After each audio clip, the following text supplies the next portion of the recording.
O Reino das Letras.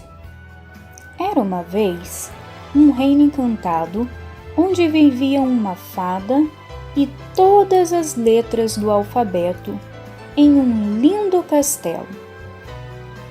A fada rosa e as letras viviam felizes e brincavam muito.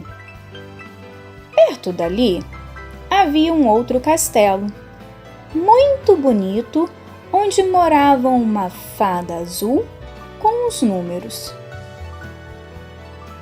Um dia, a fada do Castelo dos Números convidou as letras para uma festa. Olá, fada rosa! Olá, letras! Hoje eu vou dar uma festa muito legal e todas vocês estão convidadas. Mas a fada das letras não deixou que elas fossem, porque iria chover. Quando anoiteceu, as consoantes, que eram muito desobedientes, saíram escondidas e foram à festa. E as vogais ficaram, pois estavam obedecendo a fada das letras. Chegando ao castelo, as consoantes encontraram os números dançando e se divertindo. E foram dançar também. Elas dançaram bastante, mas, de repente, começaram a escutar um barulho de chuva, raios e trovões. Logo, resolveram voltar para casa, mesmo embaixo de chuva. Quando estavam voltando, um raio caiu em cima da letra H e ela ficou muda. As outras letras ficaram muito assustadas. Ao chegarem no castelo, levaram uma bronca da fada. Vocês não vão mais andar sozinhas. De agora em diante, vocês sempre estarão pertinho de alguma vogal. As consoantes aprenderam a lição, ficaram amigas das vogais e estão sempre por aí escrevendo todas as palavras que conhecemos. E os números? Esses também vivem felizes, contando tudo que existe no mundo. E aí, gostaram da história? O castelo da fada azul e da fada rosa? O castelo dos números e o castelo das letras? O que vocês acharam da atitude das consoantes quando foram a uma festa sem a permissão da fada? Olha, o assunto que vamos estudar agora tem tudo a ver com essa história, por isso escolhi para que vocês primeiro ouvissem e assim nunca mais se esquecessem. Quanto à divisão silábica, o que tenho a dizer para vocês? Com essa história que acabamos de ouvir, o A, E, I, O e U, que são letrinhas vogais, foram obedientes. Elas não saíram do castelo das letras para irem à festa no castelo dos números. Já as consoantes B, C, D, E, D, F, G, H, J e todas as outras que vocês devem saber enumerar, elas foram teimosas e saíram. Na volta, a fada, como forma de puni-las, deu uma ordem, que elas estariam a partir daquele dia proibidas de saírem de casa sozinhas. Então, o que acontece? Quando a gente diz, por exemplo, a palavra apto, apito.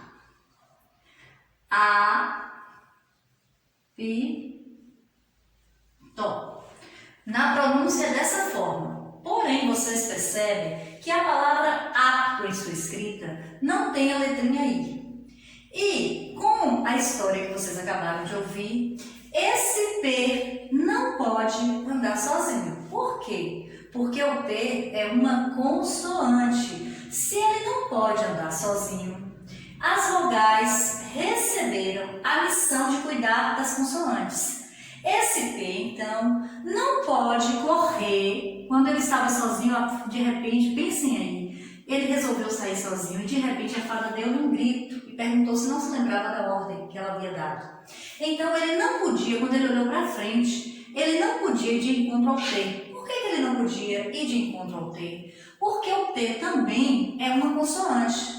Então ele percebeu que ele tinha que dar meia volta e segurar na mãozinha da letra A.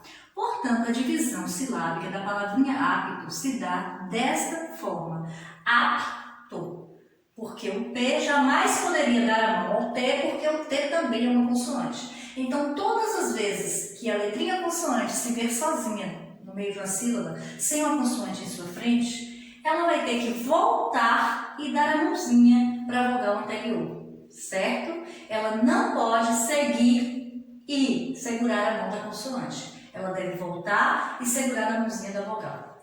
Porém, a vogal pode segurar, né, na mão de duas consoantes, sabia?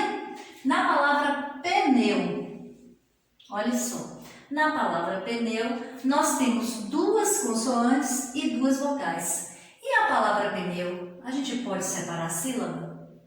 Não, a gente não pode. Embora a gente fale pneu, a palavra pneu tem uma única sílaba e esse P é obrigado a segurar na mãozinha do N, que por sua vez está segurando o eu, que é um ditongo, e a gente também não separa o ditongo.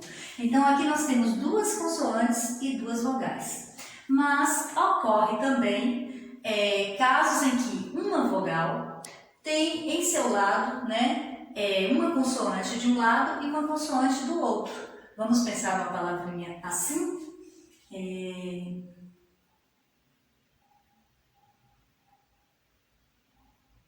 Decepção.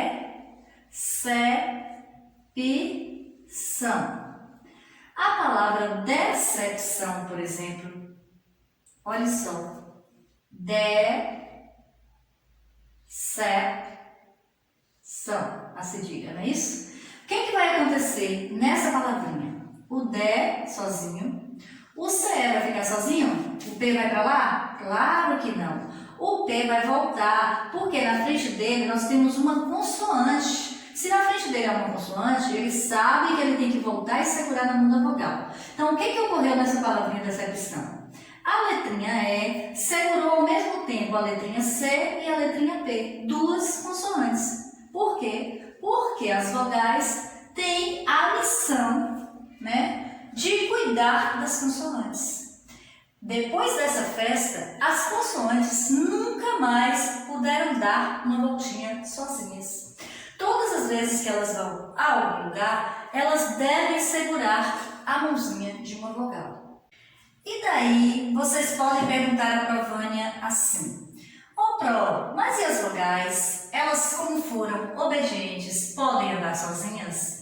E a minha resposta é a mesma da fada. Claro que sim. As vogais podem e formam sílabas sozinhas. Por exemplo, vocês são que do Cespa? Alunos.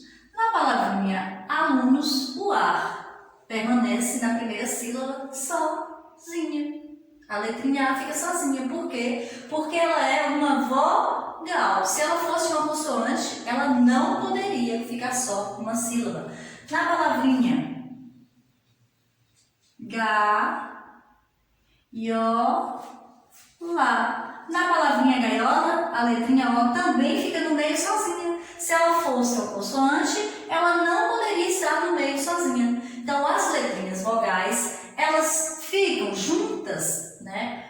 Juntas numa mesma sílaba, por exemplo, aqui, gai, temos duas letrinhas vogais, mas elas ficam juntas na mesma sílaba porque, na realidade, esse A é vogal e esse I desempenha um papel diferente que nós vamos ainda aprender, tá? Nós vamos ainda ver esse assunto, que, no caso, o I é uma semivogal. Quando aparece uma letrinha que é vogal junto a uma letrinha cujo som aparece pela metade, que é o caso do I, gai, o O aparece inteiro, portanto o O é outra vogal, o que é que a gente faz? A gente separa, né? Aqui duas ficaram juntas e formaram um ditongo, por quê? Porque é vogal e semivogal. E aqui o O ficou sozinho e com o I formou um hiato, por quê? Porque são duas vogais. Gaiola. Então a palavra gaiola, mudando já de divisão silábica para ditongo, hiato e tritongo, que também é assunto de vocês, na divisão silábica o ditongo fica numa mesma sílaba e o hiato fica em sílabas separadas, tá bom? Então, ocorreu nessa palavra gaiola 3 letrinhas vogais, 2 numa mesma sílaba e uma em sílaba diferente. Por quê? Porque a vogal pode ficar sozinha, assim como também pode ficar junto a outra letrinha, que é chamada de semivogal. Vamos ver um outro exemplo? A palavra papai.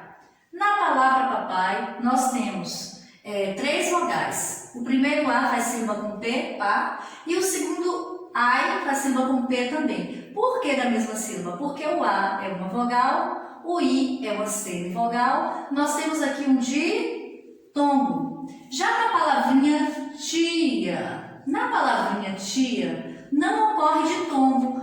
Nós temos na palavrinha tia 2 vogais. Quando nós temos 2 vogais e não uma semivogal, nós vamos dividir em sílabas. Ti, a primeira sílaba, a segunda. As 2 vogais ficam em sílabas diferentes. Por quê? Porque o som que sai da nossa boca, né, na hora que a gente pronuncia, também é diferente. Eu ouço claramente ti, o som do i, e ouço claramente o som do a. Ti, a. Ti, a. O que não acontece em pá, i. Eu não falo assim, pá, i. Eu falo pá, pai. Então esse i aparece bem fraquinho, diferente daqui que ele aparece por inteiro, ok? Temos também outros exemplos de ditongo e de hiato. Por exemplo, na palavrinha Deus. Na palavrinha Deus, vocês acham que a gente tem um ditongo ou um hiato? Na palavrinha Deus, a gente tem apenas um ditongo, porque eu não falo Deus, eu falo Deus. O eu ouço bem fraquinho, então Deus não se separa, fica numa mesma sílaba. E só relembrando a regrinha básica de português, Deus, né, nosso Pai Supremo e Todo-Poderoso, escreve-se sempre com D maiúsculo. Outra palavrinha com hiato, lua, gente. Olha, na palavrinha lua temos 2 vogais. As 2 vogais ficam em sílabas diferentes, porque lua, lua. Eu ouço o som do U e ouço o som do A. Todas as vezes que a gente separar a sílaba das vogais, a gente vai ter nelas um hiato. Quando a gente não separar essa sílaba, a gente vai ter um ditongo. Também já é assunto do livro de vocês, da gramática de vocês que vocês têm dado, tá? Então preste bem atenção.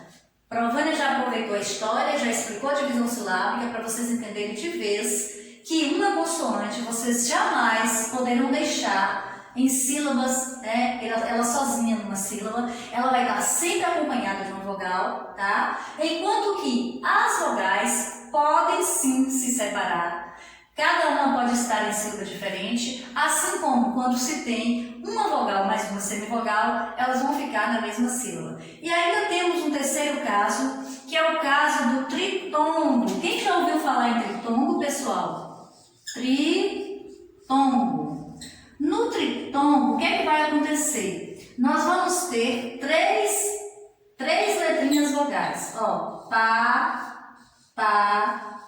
ga, yo. Papagaio. Em papagaio eu tenho 1, 2, 3, 4 sílabas. Por que 4 sílabas? Porque o ga, olha só, ga. O a é uma vogal. Esse i que eu escuto bem fraquinho e se encontra no meio, ele vai ser uma semivogal, então ele vai ficar juntinho da letrinha A, acompanhando a letrinha A. E o O, que eu ouço o som mais forte no final, papagaio. Papagaio, o O, que dá o som final O, eu vou conter uma sílaba só. Então, aqui, na palavra papagaio, Provânia tem um ditongo e um hiato. E o hiato fica separado. O I do O forma hiato. Vogais em sílabas diferentes formam hiato. E não tritongo, como muita gente acha que papagaio é. Vou dar um exemplo agora do tritongo. Vocês perceberam que em papagaio, o I fica no meio. E o I é uma semivogal. A gente só escuta a metadinha do som do I, viu? Escuta o som do I por metade. Agora, na palavra, presta atenção, viu? Na palavra Uruguai, na palavra Uruguai, acontece uma outra coisa diferente. Ó, no Uruguai eu tenho 3 vogais também. Só que aqui, no caso de papagaio, o I estava no meio e o I é semivogal. No caso de papagaio, a letrinha que está no meio é o A, é a que tem o som mais forte. E o A é vogal. Quando essa vogal estiver no meio, como está em Uruguai, em Paraguai, em iguais, nós não vamos poder separar em sílaba. Essa sílaba guai vai ficar juntinha. Uruguai. Vai ficar tudo junto. E então, nesse caso de Uruguai, nós vamos ter um tritongo. Entendeu? Papagaio não é, nunca foi e creio que não será tritongo jamais. Nem papagaio a gente tem um ditongo e um hiato. Já em Uruguai a gente tem um tritongo. Qual a diferença, turminha? A diferença está na vogal e na semivogal. O que é a vogal? A vogal é aquela letrinha que a gente pronuncia de forma inteira, com som mais intenso. A semivogal é aquela letrinha que também é vogal, porém o som é pronunciado de forma fraca, suave. A gente não escuta tanto, com tanta intensidade, quanto escuta a vogal. Então a diferença está nisso. Quando no meio da sílaba, das 3 letrinhas vogais, houver uma semivogal, vocês já sabem que vocês vão ter um ditongo e um hiato. Quando vocês estiverem no meio da sílaba, uma vogal, uma com som mais intenso, ela vai segurar as 2 semivogais, uma de um lado e uma do outro. E quando ela faz isso, o que acontece? Essas 2 semivogais mais essa vogal dá origem ao que a gente chama de tritongo e fica na mesma sílaba. Então, nós vimos aqui divisão silábica e nós vimos também os encontros vocálicos. Quais são os encontros vocálicos? Ditongo, tritongo e hiato. Ditongo, uma vogal e uma semivogal juntinhos na mesma sílaba. Água. Olha aqui, ó, semivogal e vogal. Água, fica tudo junto. Nós temos ditongo. Hiato, 2 vogais em sílabas diferentes. Lu, a, hiato. E tritongo, a gente vai ter um tritongo quando encontrarmos uma semivogal, uma vogal e outra semivogal. A vogal no centro da sílaba, nós teremos um tritongo, certinho? Espero ter ajudado com essa aula.